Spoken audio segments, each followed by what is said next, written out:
இந்த பிப்ரவரி 2026 தொழில் வளர்ச்சி எதிர்பார்ப்புகள் எல்லாம் நமக்கு அப்படி கிராப் பண்ண போறோம். தந்தை வழியிலே நல்ல பலன்கள், சொத்து பூர்வீக சொத்துக்கள்லாம் இருக்கும் இல்லையா, அந்த மாதிரி விஷயங்கள் எல்லாம் நமக்கு கிடைக்கக்கூடிய சூழ்நிலைகள், பயணங்கள் எல்லாம் நடக்கும். அந்த பயணங்கள் எல்லாம் மகிழ்ச்சியான ஒரு சந்தோஷ தேர்வாக இருக்கணும் இல்லையா, அதுவும் வரவு கொண்டு வரணும், சுப செலவுகளாக இருக்கணும், கெட்டி மேலம் கொட்டணும். புதிய பொருளாதாரத்திலே நீங்கள் எப்படி முன்னேற வேண்டும் என்ற என்ன ஓட்டங்கள் வரும்.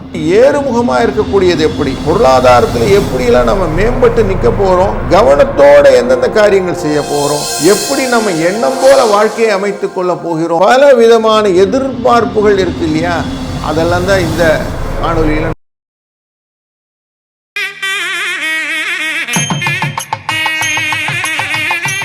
கடவுள் அருள் டிவி நேயர்களை காண்பதிலே மிக்க மகிழ்ச்சி. பிப்ரவரி மாதத்தினுடைய பலன்கள். இந்த மாத பலன்கள் அப்படிங்கும்போது சூரியனின் செயல்பாடு முக்கியமாக நம்ம மனதில் வைத்துக்கொள்வோம். அப்படி சூரியன் எங்கே இருக்கிறார் அப்படின்னு பார்க்கும்போது மகர ராசி அப்படின்னு காலச்சக்கர புருஷத்தின் 10ஆம் இடம். இன்னும் ஜோதிட அடிப்படையில் சொல்லணும்னா கேந்திரம் அப்படிங்கிற இடத்துல திக்பலம் அப்படிங்கிற பலத்தை பெற்ற இடத்துல உட்கார்ந்துருக்கிறார் அப்படின்னு சொல்லுவோம். இப்படிப்பட்ட இந்த சூரியன் இந்த பிப்ரவரி மாதம் எப்படி பலன் தர போகிறார் அப்படின்னு பார்க்க போகிறோம். 13ஆம் தேதி பிப்ரவரி வரைக்கும் இவர் திக்பலம் பெற்று இருப்பார். 14ஆம் தேதி பிப்ரவரியிலேருந்து மாசி மாதம் பிறந்துடும். அப்போது மகர ரவி அப்படின்னு சொல்லக்கூடியவர் கும்ப ரவியாக மாறிடுவார். லாபஸ்தானமான காலச்சக்கர புருஷத்துக்கு லாபஸ்தானமான 11ஆவது இடத்துக்கு போயிடுவார். இப்படி செல்லும்போது என்னெல்லாம் ஆக போகுது அப்படின்னு பார்க்க போகிறோம். ஏன்னா முக்கியமான நிகழ்வுகள் ரொம்ப முக்கியம். பார்க்கும்போது 10ஆம் இடத்துல உட்கார தொழில் கர்மஸ்தானம் அப்படிங்கிற இடத்துல சுக்கிரன், செவ்வாய், புதன் இவர்களோடு சேர்ந்து அமைப்புறார். அதுலேயும் அந்த அமாவாசை திதிகள் வரும்போது சந்திரனுடன் சேர்ந்து அமர்வது அப்படின்னு ஆகிடும். இப்படி எல்லாரும் சேர்ந்த கலவையாக அமர்வதும் இவர்களை லாபஸ்தானத்தில் இருக்கக்கூடிய ராகு தொடுவதும் ரொம்ப முக்கியமாக பார்க்கணும். ஏன்னா ராகு தான் நமக்கு பலவிதமான நன்மைகளையும் தீமைகளையும் செய்வதாக அமையக்கூடிய கிரகம். அந்த கோட்பாட்டின் அடிப்படையிலும் காலச்சக்கர புருஷத்தின் 10ஆம் இடத்து கர்மகாரகனான சனி பகவான் 12ஆம் இடம் என்கிற இடத்துல மறைவு அப்படிங்கிற இடத்துலையும் இருக்கிறதும் ரொம்ப முக்கியமான நிகழ்வு. இந்த ராகு பகவானை குரு வக்கரகதியிலிருந்து பார்க்கிறார். இதெல்லாம் ரொம்ப முக்கியமான ஒரு செயல்பாடுகள். அதனால் நம்ம இந்த பிப்ரவரி மாதத்தை எப்படி ஒருவருக்கும் பலன் இருக்குன்னு பார்க்கணும். புதன் என்கிற கிரகம் பிப்ரவரி 4ஆம் தேதி கும்பராசிக்கு மாறிவிடுவார். சுக்கிரன் அவரும் கும்பராசிக்கு 6ஆம் தேதி விடுவார். 13ஆம் தேதி கும்பராசிக்கு, அதாவது காலச்சக்கர புருஷத்தின் லாபஸ்தானமான 11ஆவது இடத்துக்கு சூரியனும் வந்துடுவார். அப்போ செவ்வாய் மட்டும்தான் இங்கே உட்கார்ந்துருப்பார் மகர ராசியில். இந்த செவ்வாய் மகர ராசியில் அமர்வது உச்சம் அப்படிங்கிற இடத்துல இருப்பார், ஸ்ட்ராங்காக இருப்பார். அப்போ தைரியம் அப்படிங்கிறது ரொம்ப ஸ்ட்ராங்காக இருக்கக்கூடிய விஷயமாக அமைகிறது. 27ஆம் தேதி பிப்ரவரி இந்த 11ஆவது இடத்தில் இருக்கக்கூடிய புதன் வக்கரகதியும் அடைகிறார்.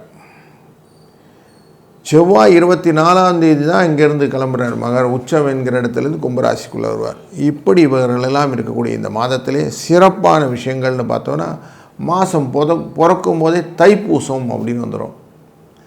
பூசத்தின் திருநாள் நமக்கு முருகப்பெருமானின் கொண்டாட்டம். அதுபோல் வடலூர் ஜோதி ராமலிங்க அடிகளாரின் அந்த திரை திறந்த சோதியின் வடிவம். அதுபோல் கஷ்டங்களை நீக்குவதற்காக ஒரு காலம் உண்டு என்றால் சங்கடகர சதுர்த்தியின் 5ஆம் தேதி இருக்கிறது. பிப்ரவரி 14ஆம் தேதி சனி பிரதோஷம். அன்றைய நாளிலே நமக்கு அத்தனை விதமான தோஷங்களை நீக்குவதற்கு சிவபெருமானின் ஆசி இருக்கிறது. பிப்ரவரி 15ஆம் தேதி அன்று மகா சிவராத்திரி அன்று சிவனுக்கு உகந்த ராத்திரி. அன்றைய நாளிலே சிவனை உபாசிக்கும் போது கேட்ட வரம் கிடைக்கல் அப்படின்னு சொல்கிறோம். அதேபோல் பிப்ரவரி 17ஆம் தேதி அமாவாசை வருகிறது. அன்று தான் நமக்கெல்லாம் ஃபேமஸாக சொல்லுவோம் மயான கொள்ளை எல்லாம் நடக்கும் இல்லையா, மகா சிவராத்திரிக்கு அப்புறம் வரக்கூடியது. அந்த மயான கொள்ளை இருக்கக்கூடிய நாள்.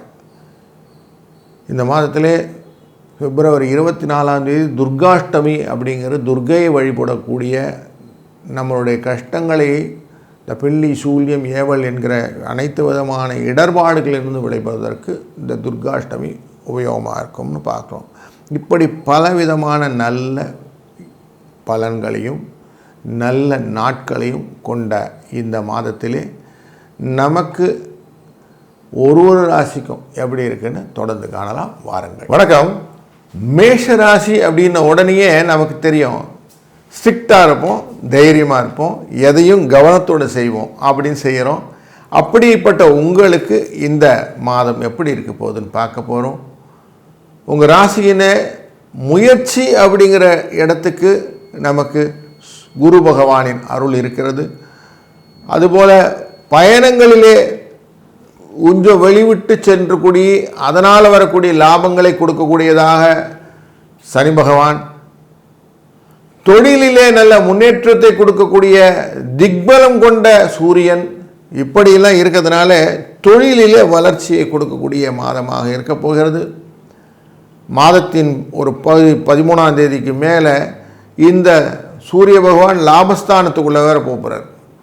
அது மட்டும் இல்லை, உங்கள் ராசிநாதன் செவ்வாய் இவர் உச்சம் அப்படிங்கிற இடத்துல மகர ராசியில் கர்மஸ்தானத்தில் உட்கார்றாரு. இந்த 10ஆம் இடம்ங்கிறது கேந்திரஸ்தானம்னு பேர். இங்கே கேந்திரத்தில் அமரக்கூடிய கிரகங்கள் ரொம்ப முக்கியமான வேலைகள்லாம் செய்வாங்க.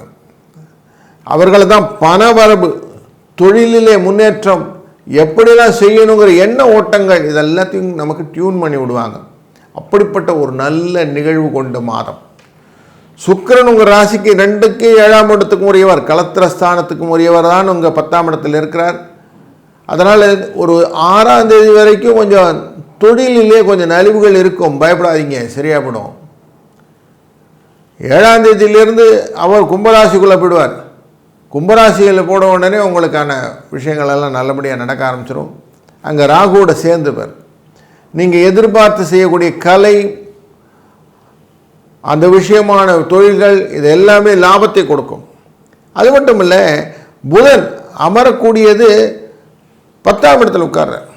10ஆம் இடத்துல புதன் அமைந்தார், பிரயாணங்களை கொடுப்பார், இடப்பெயர்ச்சிகளை கொடுப்பார், எங்கெங்கே தொழிலுக்காக அங்கங்கே போயிட்டு வரணும்னு சொல்லக்கூடிய விஷயங்கள் எல்லாம் நடக்கும். அவர் லாபத்துக்கு போகிறார். அப்போ வீட்டில் நல்ல நிகழ்வுகள், கல்யாண நிகழ்வுகள் எல்லாம் நடக்கும். புதிய தொழில் வியாபாரங்கள், வர்த்தகங்கள் இதெல்லாம் உபரியாக உங்களுக்கு லாபத்தை கொண்டு வந்து சேர்க்கக்கூடியதாகும். புதிய முதலீடுகளை பற்றின எண்ணங்கள் எல்லாம் இந்த மாதம் நீங்கள் நிறைய யோசிக்கலாம். அதற்கான விஷயங்கள் எல்லாம் உங்களுக்கு சக்ஸஸை கொடுக்கும். கலைத்துறையினர் இருக்கக்கூடியவர்களுக்கு ஒரு நல்ல ஒரு பயன்பாடு உண்டு. அவர்களுக்கு அலைச்சலோடு சேர்ந்த ஒரு இன்சென்டிவ் அப்படிங்கிறது கிடைக்கக்கூடியது இருக்குது. அப்போது ஒரு நல்ல ஒரு சூழ்நிலை இருக்கிற குடும்பத்தில் மகிழ்ச்சி. சின்ன சின்ன சச்சரவுகள் இருந்தாலும் அதெல்லாம் அங்கேயே சாட் அவுட் ஆகி ஓரளவுக்கு நல்ல அந்யோன்யமாக இருக்கக்கூடிய சூழ்நிலை இருக்கும். இந்த ராகுவோடு சேரப்போகிற சூரியன் சுக்கிரன் அப்படிங்கிறதுனாலே, இந்த ராகுனாலே நமக்கு தெரியும் அவர் கிரகணம் அப்படின்னுவோம். அப்படிப்பட்டவரோடு சேர்ற சூரியன் அப்படிங்கிறதுனாலே கொஞ்சம் தந்தை வழியில் எச்சரிக்கையாக இருக்கணும். அவருடைய உடல்நிலை பாதிப்பதற்கான வாய்ப்புகளும் உண்டு. அதனால் அந்த விஷயத்துலையும் கொஞ்சம் ஜாக்கிரதையாக இருக்கணும். அரசாங்க விஷயத்தில் நீங்கள் எதனா செய்ய போகிறீங்க காரியங்கள்லாம், ஆனால் எக்ஸ்ட்ராவாக கொஞ்சம் காஷன் வச்சுக்கோங்க. நீங்களாக டெண்டரை கம்ப்ளீட் பண்ணிடாதீங்க. கொஞ்சம் ஆலோசனை பெற்று செய்வது நல்லது. குருவின் பார்வை ரொம்ப அனுபவமாக கொடுக்கும். இந்த அனுபவ பலன்கள் எல்லாத்தையும் தான் இந்த மாதம் கரெக்டாக யூஸ் பண்ணிக்கணும். எனக்கு எல்லாம் தெரியும் அப்படிங்கிற ஒரு வார்த்தையை மட்டும் மூட்டை கட்டி வச்சுருங்க. உங்களுக்கு தைரியம் இருக்குது, செய்ய முடியும். ஆனாலும் கொஞ்சம் அடுத்தவங்களை கேட்குறது தப்பு இல்லைங்களே, அதனால் கொஞ்சம் கேட்டு செய்யுங்க அப்படின்னு சொல்கிறேன். அதனால் இந்த விஷயம் உங்களுக்கு சக்ஸஸ் தான் கொடுக்க போகிறது. இந்த மாதத்திலே தைப்பூசம் மாதம் முதல்லே வந்துடும். முருகப்பெருமானை நல்லா வணங்கிக்கோங்க. அதுபோல் 5ஆம் தேதி அன்றைக்கி சங்கடகர சதுர்த்தி வருகிறது. உங்கள் சங்கடங்கள் கடனெல்லாம் கொஞ்சம் அடைங்க. உங்கள் கடன் அடைகிறதுனால வரக்கூடிய மகா சிவராத்திரி 15ஆம் தேதி வருது. அன்றைக்கு சிவபெருமானை வழிபடுவதும் 24ஆம் தேதி துர்காஷ்டமி அன்று துர்கையை வழிபடுவதும் ரொம்ப சிறப்பு உங்களுக்கு. இதனால் என்ன நடக்கும் அப்படின்னா, உங்கள் கஷ்டங்கள் எல்லாம் மலை போல் இருந்தாலும் பனி போல் விலகிவிடும். இது எவ்வளோ பெரிய சக்ஸஸ் பாருங்கள். அதனால் இதை பிடிச்சிக்கிடுங்க. இதனால் உங்கள் வாழ்க்கையில் நல்ல மேலும் வளரக்கூடிய ஒரு நல்ல திறன்பட்ட ஒரு நிர்வாகத் திறமை உங்களுக்கு கிடைத்துவிடும். அதனால் எதையும் சமாளிக்கக்கூடிய தைரியம் இருக்கும். அந்த தைரியம் உங்களுக்கு இந்த பிப்ரவரி மாதம் தொடர்ந்து நிலைத்து நிற்பதற்கு நீங்கள் ஒரு அதிர்ஷ்ட எண் அப்படின்னு கேட்குறோம் இல்லையா, அந்த அதிர்ஷ்ட எண்ணில் 5, 7 அப்படிங்கிற அதிர்ஷ்ட எண்ணை வைத்துக்கொள்ளுங்கள். இந்த 5, 7 அப்படிங்கிற அதிர்ஷ்ட எண் உங்களுடைய குழந்தை, குடும்பம் இவர்களின் வளர்ச்சிக்கு, காரிய தடைகள் இருக்கும்போது அந்த தடைகளை உடைப்பதற்கு, எந்த விதமான அந்த பிளாங்க் ஆகிடுவோம் சில நேரத்தில், எனக்கு எதிர்பார்ப்புகளை ஏமாற்ற தருகிறதுன்னு, அப்போல்லாம் இந்த நம்பர் உங்களுக்கு யூஸ்ஃபுல்லாக இருக்கும். பயன்படுத்தி கொள்ளுங்கள்.